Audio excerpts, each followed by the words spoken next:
Ho ho ho, what's up guys and gals? Hopefully you're having a wonderful day or night depending whatever time you're watching this. And Merry Christmas, or Kwanzaa, or Hanukkah, I don't know, whatever y'all celebrate. Point is, hopefully you're enjoying yourself today. Hell, I know I am, as we're in for a real gift this holiday season. And what is that gift, you might ask? Well, we're in for the gift of knowledge, as today we're learning why console is just leagues ahead of PC in terms of competitive gaming.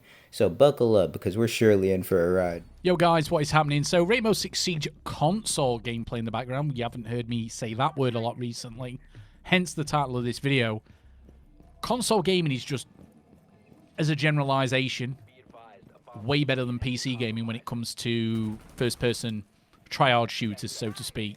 Well, just as a generalization, no. Just flat out no. You're wrong. Any kind of like game with any kind of like skill-based matchmaking or an FPS game, anything where it's competitive. I just genuinely think, and I've played on PC for the last 4 years. I'm kind of transitioning back now onto console gaming, and that's just because the general. Alright, I'm gonna stop interjecting and let him speak, but notice how the person giving their in-depth insight on why competitive gaming is just so much better on console than PC is actively struggling to hit a stationary object. It's not fucking moving. How is it taking you this long to shoot the damn drone? This is literally within the first minute of gameplay. Automatically, I can't take shit you say seriously regarding a competitive environment when you have the aim of a drunk trout. I don't even know what that means, but I'm sure they can't aim for shit either. Player base on console is a lot more chilled out, just wanting to play a video game, have fun. And when you compare that to PC players want to sweat. They want to be the best of the best. They want to be the next Twitch streamer extraordinaire, the next esport champion. And this isn't a thing about, PC gaming is better than console gaming. What it is that console gaming is better for the average player, and average being the key word.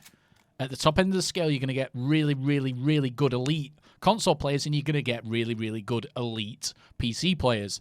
But as an average, the average player on PC is a lot more sweatier, more invested than the average console player. And now I'm coming back on console.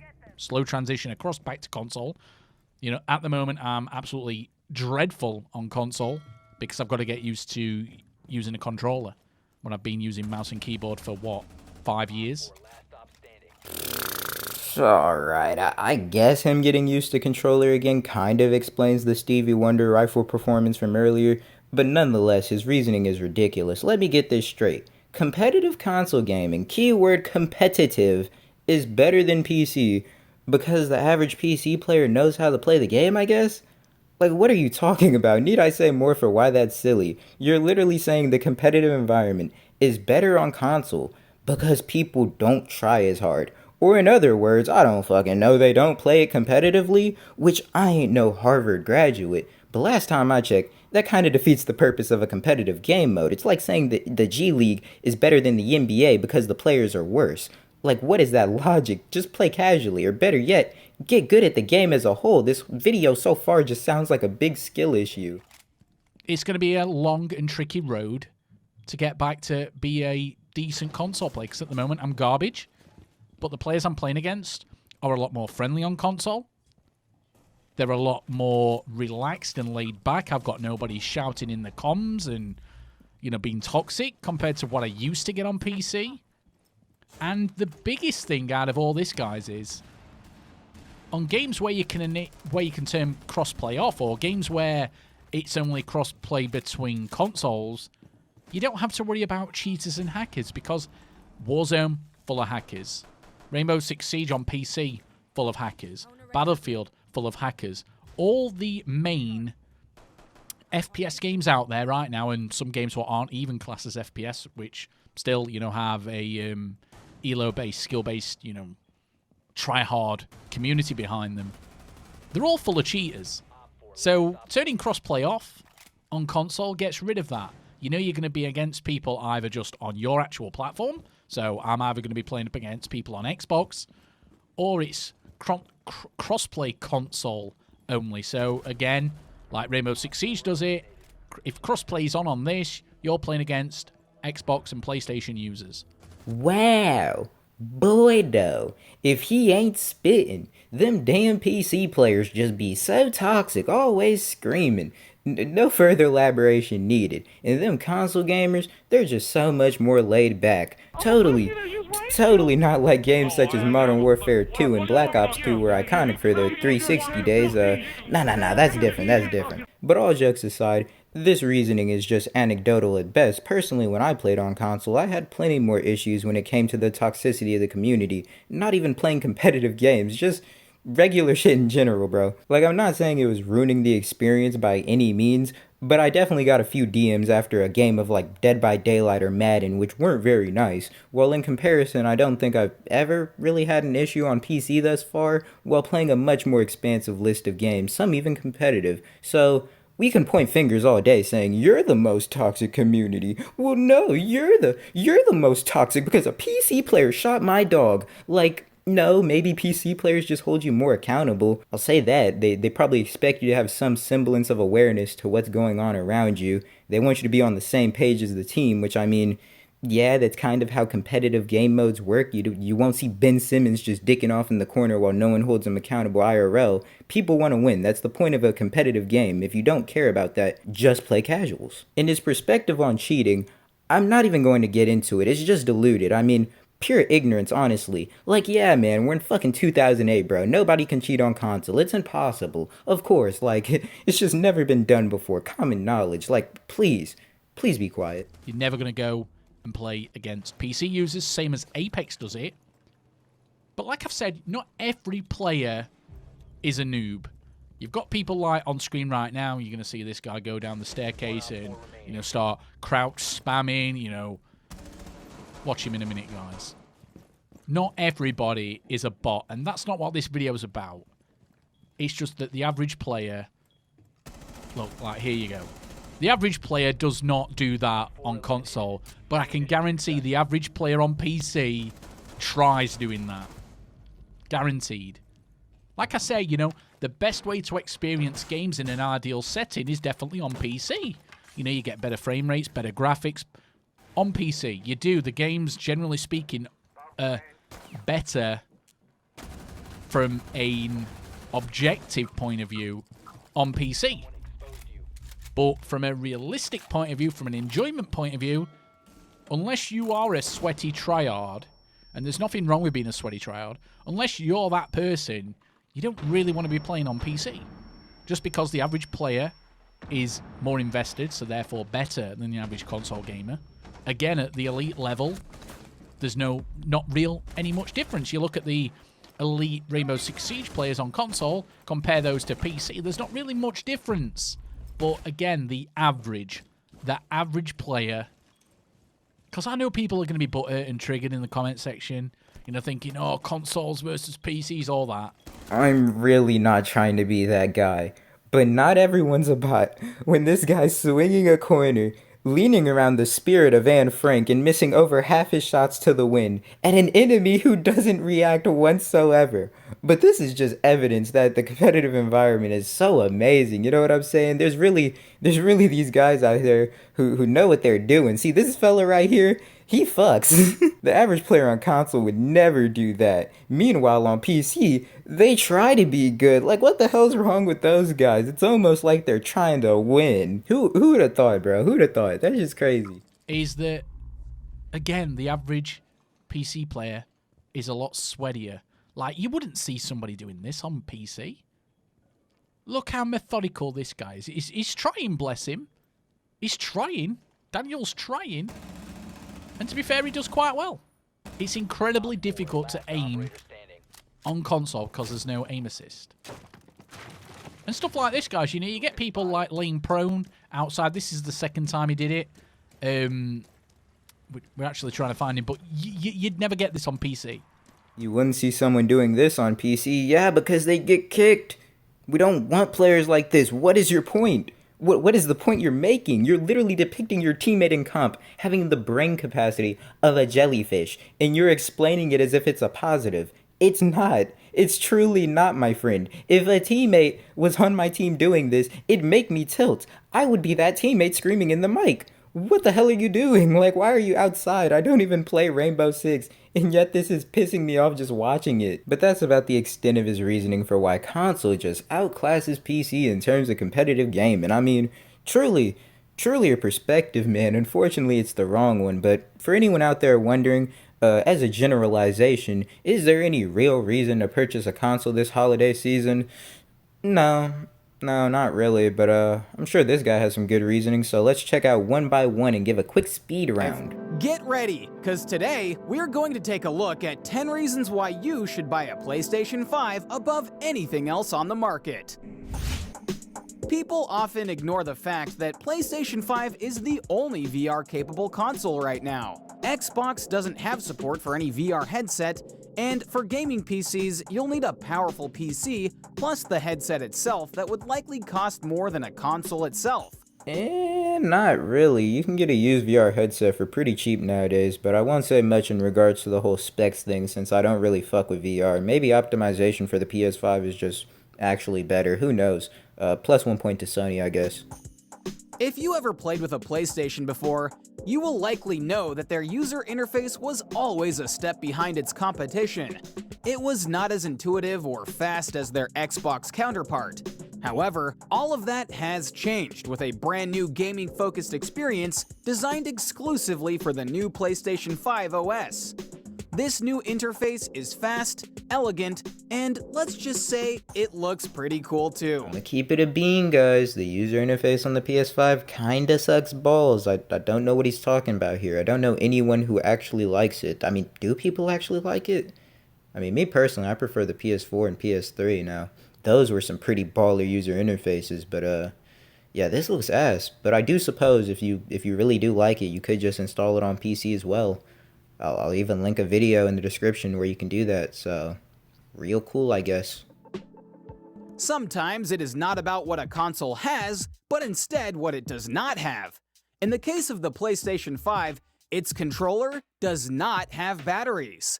So when you finish playing with the console, you just have to connect the DualSense through USB-C and it will be charged for your next gaming session. Okay, I understand this is more of a dig towards Xbox than PC, but even in his Xbox rendition of this video, he pretty much goes over the same talking point.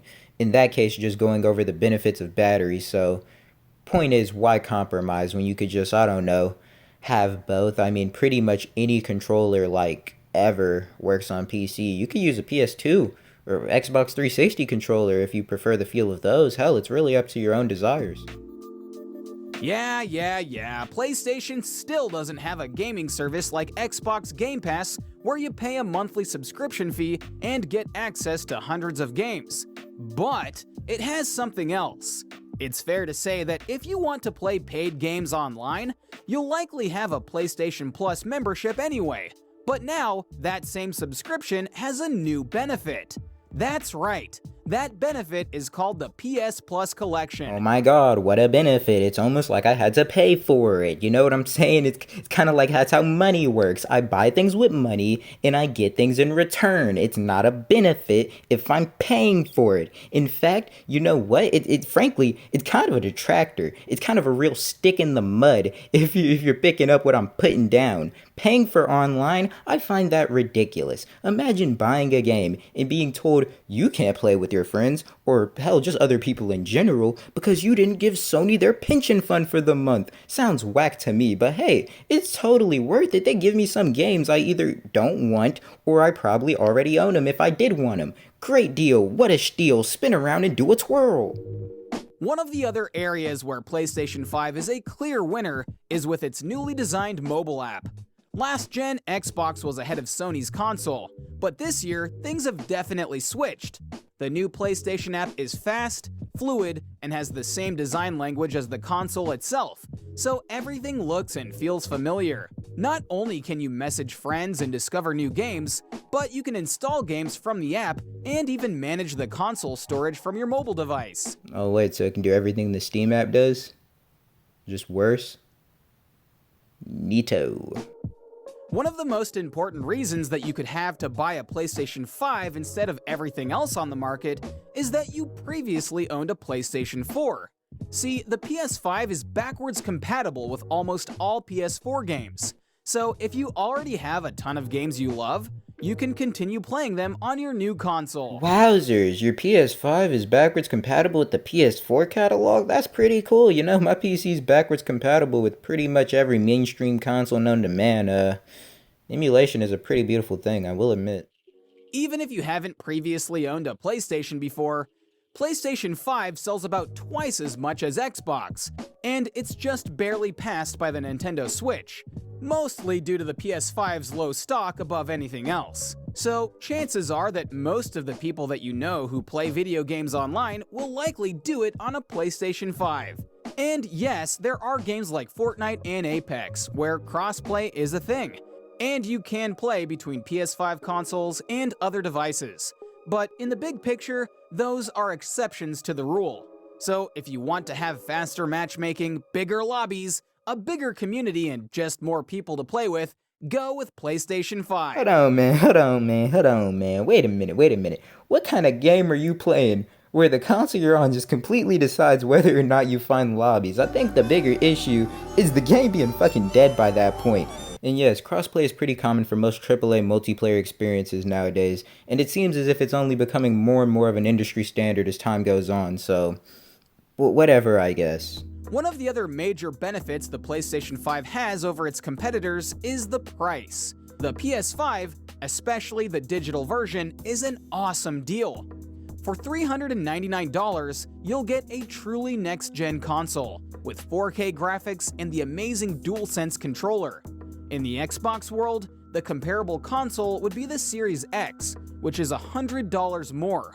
Although, yes, it does come with a disc drive. Yes, I will admit, consoles have a slightly lower cost of entry, but even then it's not substantial by any means. You could build or buy a PC, laptop, etc. that's comparable to a PS5 in specs while staying around the same budget, not taking into consideration the money you'll save long term by not being forced to pay for online and the many high discount sales that occur regularly on Steam. Also, it's a bit disingenuous to be picking literally the cheapest model possible. Like, yeah, if you remove your disk drive to make the console digital only, sure, it's cheap, but at what cost? At what cost? It really brings into question, why not just get a PC? You don't even have the physical media anymore, which is like one of the few things I could see even justifying it. So you're really shooting yourself in the foot with this example.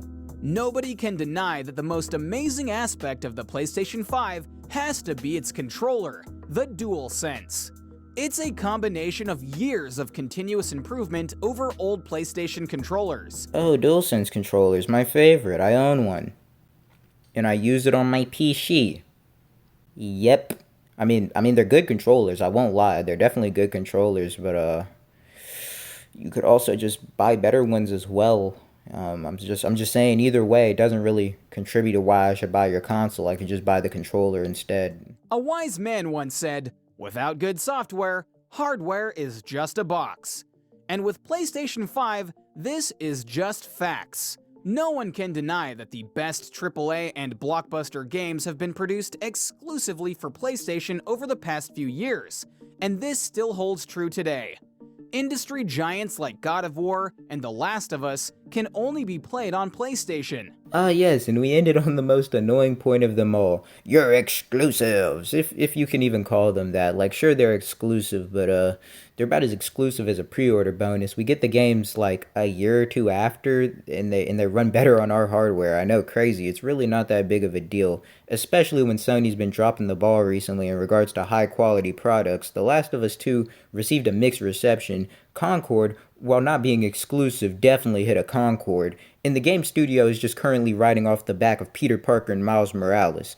Oh, and also that chick from Horizon. But I'm gonna be honest, Horizon seems kind of mid if you're asking me. I'm just saying.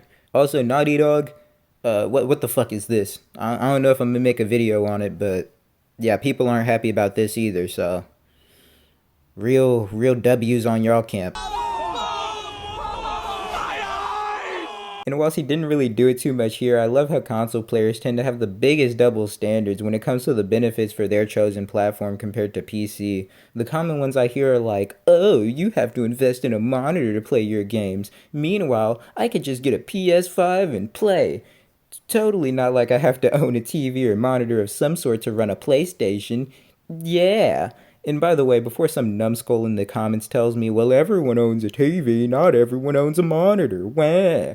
Hook your PC up to a TV and shut the fuck up, please. HDMI is primitive technology. You could run a fucking cord from your TV. It's not rocket science, my guy. Oh, and don't forget the exclusives. I keep hearing the same takes, like, oh, we got Spider-Man and God of War. Like, yeah, those are some really cool games. Meanwhile, on PC, we have Counter-Strike, Ready or Not, and a multitude of other games you just straight up don't have access to and won't have access to for the foreseeable future. At least on PC, we will receive your console exclusives after a time period. On the flip side, you're stuck with nothing. Nothing. And I'm not saying that to make a point of our exclusives are better, this and that. The point here is it's a shitty argument to begin with. It's throwing stones out of a glass house when you don't have a pot to piss in this regard. Just be quiet. It's not that deep. There's literally people, like, actively angry that PS5 games are being ported to the PC because they I don't know, they're corporate shills and they have nothing better to do in life but be angry that other people can enjoy media. It's ridiculous to me, bro. Just play your games and be happy. But that's about all I really have to speak on. Just for clarification, if you do own a console and enjoy it, right on. I see no real issue with that. Do whatever works for you. I just find it funny when instead of admitting the faults in said hardware, your community decides to band together and explain why it's somehow superior when it's objectively not.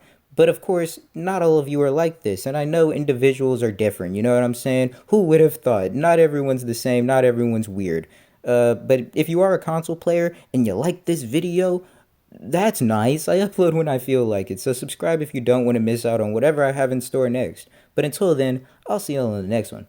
Bye. Oh yeah, and bye PC, you won't regret it. Okay, love you, bye. Need a max contract like Andre Drummond. I'ma keep that shit 100. Ain't no ducking if I'm coming. 5 racks for a verse. After that, you gon' be back. I got the tracking right here, so I know when